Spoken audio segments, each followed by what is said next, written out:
Vamos então para a última atividade, que é na página 100 do livro, né? Essa aqui é uma atividade a respeito de uma ilustração, são textos em conversa. Ao longo de sua vida escolar, você teve a oportunidade de ver algumas ilustrações em livros. Muito comum em obras infantis, elas também são vistas em publicações para leitores jovens e adultos. Em muitos casos, trata-se de obras de grande valor artístico. Veja esta ilustração de Fernando Vilela, da edição de A Máquina, publicada pela editora Salamandra. Eu vou mostrar para vocês aqui, né? Essa ilustração que a gente vai realizar as perguntas agora, as próximas atividades. Tá?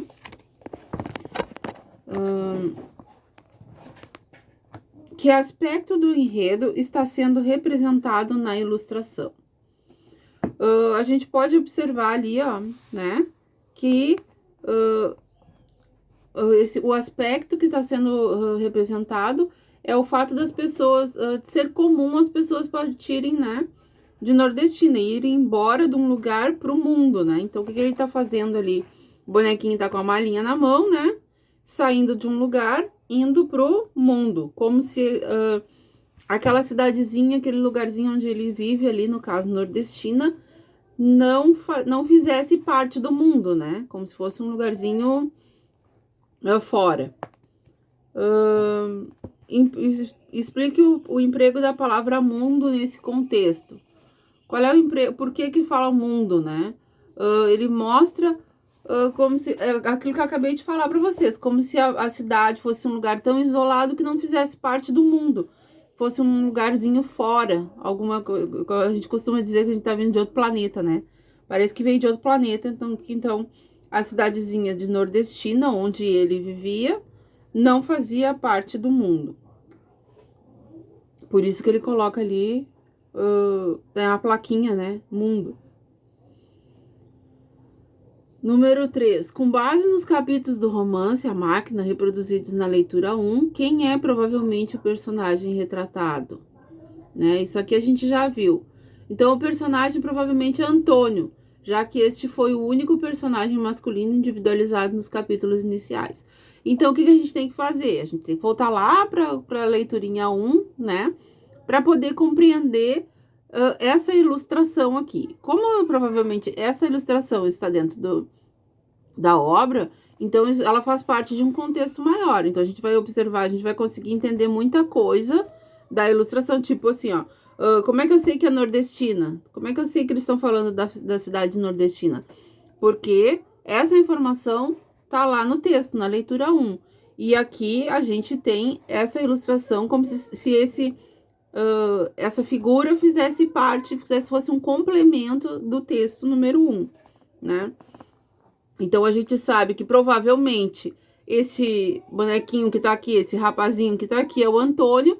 Por quê? Porque ele é a personagem masculina do livro. No caso, se fosse uma mocinha, uma menininha ali, a gente ia saber que ia ser a Karina, né? Que seria a personagem feminina do texto, tá? Número 4. Descreva a expressão corporal do personagem e explica o estado de espírito, né? Como é que ele tá ali? Ele tá sorrindo, ele tá alegre, tá saltitante ali, né? Então, a gente sabe que a gente consegue perceber ali que ele tá, embora não tenha rosto na ilustração, não tem um olhinho, boquinha, né? Narizinho, a gente sabe que ele tá sorrindo, porque a gente vê pela expressão, e que ele tá feliz, tá faceiro ali, tá saltitante. Então ele tá como se começasse, tá animado para começar uma vida nova fora daquela cidade, né? A ilustração inspira-se na xilografia, que é uma técnica de gravação muito antiga e bastante popular no Nordeste brasileiro. O artesão entalha um desenho na madeira, deixando em relevo a figura que quer reproduzir. Depois pinta com tinta esse relevo e exerce pressão para marcar o papel ou suporte. É como se fizesse um carimbo, né? Ele faz a expressão na madeira, entalha tudo aquilo que quer, o desenho na madeira, depois pinta e carimba. Então, isso é a A xilografia. Em sua opinião, a xilografia resulta em uma arte que sugere simplicidade ou complexidade, né? Por quê? No caso, esse aqui, ele é uma pergunta subjetiva, né? Cada um vai dar a sua opinião. Na minha opinião, é uma arte complexa, né? Porque antes de ser carimbada, ela tem que ser feita, né? Tem que ser entalhada na madeira, ela tem que ser bem expressiva, ela tem que colocar em tudo que for entalhado na madeira tem que ser bem, com bastante detalhes, para depois ela ser carimbada no papel, para as outras pessoas poderem assistir.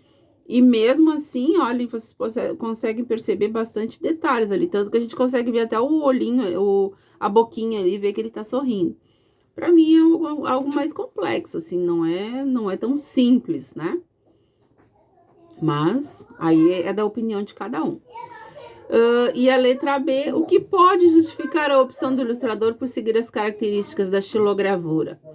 Eu acredito que seja porque eles estão tratando de uma região nordestina, né?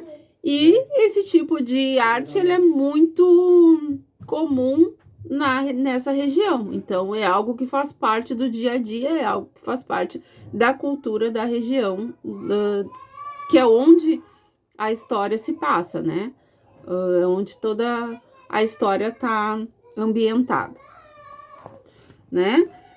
Se a gente quiser ainda conhecer um pouquinho mais sobre a obra do artista plástico, do ilustrador Fernando Vilela, a gente só dá uma olhadinha lá no site ali, né? Ali no livro tem para vocês o site onde a gente consegue dar mais uma olhada nas obras desse autor. Tá certo? Então, com esse vídeo aqui, a gente encerra a correção dessas atividades na página 95, 96, 97 e 100 do livro Se Liga da Língua. Tá certo?